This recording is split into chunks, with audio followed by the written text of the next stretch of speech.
Oi, pessoal, eu sou Emília Queiroz, eu sou especialista e mestre em Direito, advogada na área de família e coordenadora geral de pós-graduação da Escola Superior da Advocacia da OAB de Pernambuco. Bem, queria logo parabenizar o canal, levando a alienação parental a sério, agradecer o convite das amigas Alexandra e Andréa Calçada, que são referências teóricas em vários trabalhos da área, e vim falar um pouco da minha experiência com a alienação parental.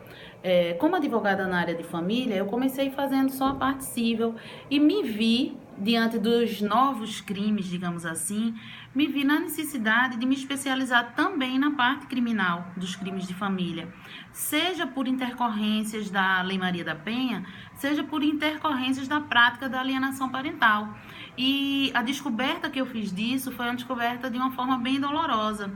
Um cliente que eu tinha feito o divórcio dele, logo depois, que foi um divórcio que acabou sendo vantajoso para ele, pelo regime de bens que ele tinha, logo depois disso, a ex-esposa dele entrou com uma notícia crime dizendo que ele tinha abusado sexualmente, estuprado a filha do casal, que tinha pouco mais de 1 ano de idade. Pela experiência que eu tinha do caso, pela experiência que eu tinha como advogada e até como acadêmica, eu via que era improvável aquilo ter acontecido, mas, claro, esperei o resultado da perícia, que também não comprovou nada de palpável de que tinha tido sequer algum tipo de ato libidinoso, né, praticado por ele. Então, isso me chamou muita atenção e eu quis estudar mais a fundo o perfil dessa esposa, dessa ex-esposa, no caso. Pedi auxílio a alguns colegas, peritos psicólogos, até um perito médico legal, psiquiatra, e chegamos à conclusão de que, de fato, não era normal aquele tipo de ação dela em conjunto com algumas outras ações que ela tinha tomado, alguns outros comportamentos. E pensou-se em algumas síndromes, até que um deles, que tinha acesso aos estudos de Richard Gardner, né, que foi psiquiatra que desvendou, digamos assim, a alienação parental na década de 80 nos Estados Unidos, e disse: Emília, de fato está parecendo muito com o perfil da prática da alienação parental. Então, diante disso, foi mais ou menos a época que surgiu no Brasil a lei da alienação parental, que é um grande avanço o país ter uma lei própria dessa natureza, apesar de, infelizmente, já foi até complementada e não é tão usada pelos tribunais. E nós vimos que, de fato, e Andréa fala muito bem disso no livro dela, que tem, tanto na lei como na fala de Andréa, uma das formas da alienação parental é a falsa acusação de abuso sexual. E eu passei a detectar isso também em alguns outros processos, seja que eu tivesse de um lado ou do outro como advogada. E fiquei muito impressionada de ver que muitas vezes quem comete isso não é aquele perfil do seu cliente criminoso, não é o perfil daquela pessoa ruim, maldosa, que quer intencionalmente prejudicar, né? É um perfil de uma dona de casa, o perfil de um pai de família mediano. E que muitas vezes, e aí é que eu encontro o perigo do Instituto, é que muitas vezes quem comete um ato da alienação parental não imagina o impacto que isso vai ter na vida da família em si, na vida daquela criança, daquele adolescente, e não imagina que aquilo possa ser crime. De fato, no Brasil, a alienação parental não é tipificada com esse nome, mas os atos da alienação parental podem sim enquadrar-se enquanto crime. Por quê? Se você está fazendo uma campanha de desqualificação do outro genitor, você pode estar caindo num dos crimes contra a honra, injúria, calúnia, até a própria difamação, né? Calúnia no caso de você, por exemplo, fazer falsas acusações de abuso sexual. Pode cair no crime de tortura, né? E tantos outros crimes que o ato em si, que engloba a alienação parental, pode ser ilustrado naquele tipo penal. Então, é crime sim, não é um crime próprio com um nome próprio, mas a atitude pode ser aproveitada para outros crimes que já existem no nosso sistema penal nacional. Além disso, qual é a punição? Qual é o ilícito civil que pode haver nisso? A lei da alienação parental tem punições como civis, como, por exemplo, a perda da guarda do filho, Quer uma coisa pior, um impacto pior do que a reversão imediata de guarda? Antes mesmo do processo ser encerrado, se o magistrado da causa tiver fortes indícios de que está havendo alienação parental, ele pode tirar a criança da guarda daquele genitor e passar para o outro. Ah, mas o outro está sendo acusado, digamos, por crime sexual. Vai para outro parente, podendo ir até para um abrigo, né? Então, a lei é muito boa, tá certo? Que precisa ser implementada. E uma outra experiência que eu queria passar para vocês, mais específica aqui, do meu estado, em Pernambuco, é que eu fui vice-presidente de uma ONG que tratava de direito das crianças, que era a Associação Brasileira Criança Feliz. E nós propusemos algumas audiências públicas, uma na Câmara dos Vereadores da capital, Recife, e outra na Assembleia Legislativa do Estado. Tivemos sucesso nessa da Assembleia Legislativa, que caiu para a Comissão de Direitos Humanos.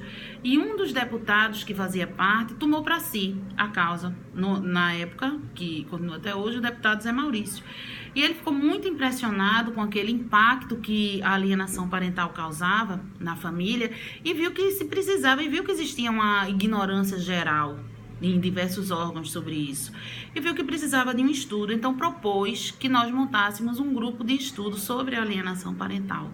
E foi um grupo bem frutífero. Durante anos nós nos encontramos, principalmente o Conselho Regional de Psicologia e a CAPES do Tribunal de Justiça, o setor de apoio psicossocial do Tribunal de Justiça de Pernambuco, e eu representando tanto a parte da advocacia de família, que é a minha área, como a parte acadêmica também.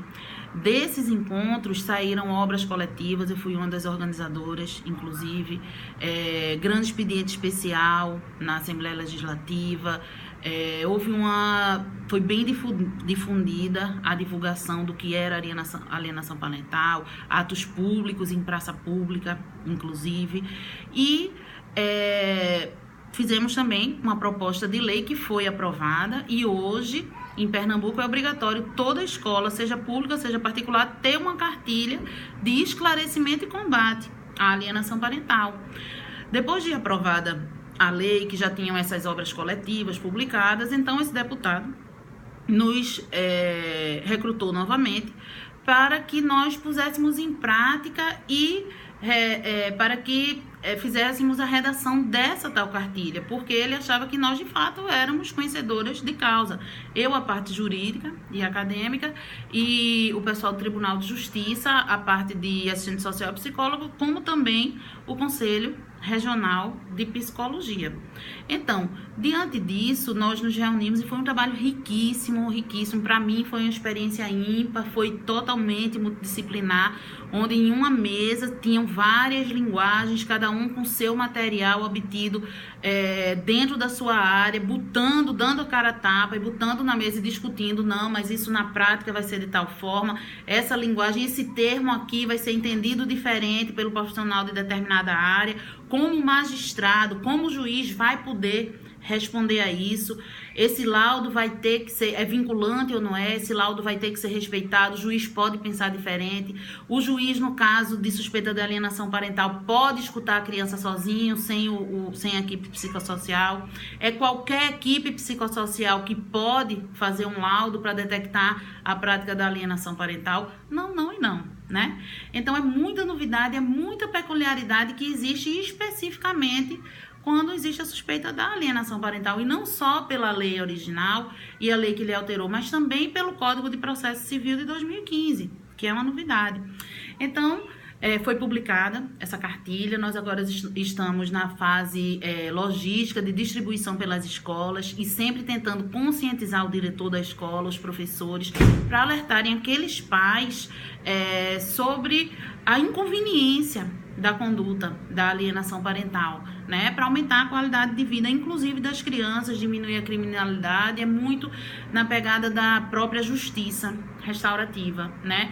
Então é triste você ver um fenômeno que pode chegar até um ponto máximo de tragédia, um suicídio de uma criança ou de um adolescente, por exemplo, muitas vezes ser praticado pela falta da ciência, falta de comunicação, falta da consciência daquele agente, daquele parente da criança que não sabe que é errado fazer aquilo, que muitas vezes age instintivamente para se vingar, no caso de separação, por exemplo, para se vingar de um outro cônjuge, e as consequências são pesadas demais para tentar uma vingança tão pequena diante do impacto que traz. É esse o meu testemunho que eu gostaria de dar sobre alienação parental. Fico disposta se vocês tiverem dúvidas. Meu Instagram é @emiliaqueiroz.jus.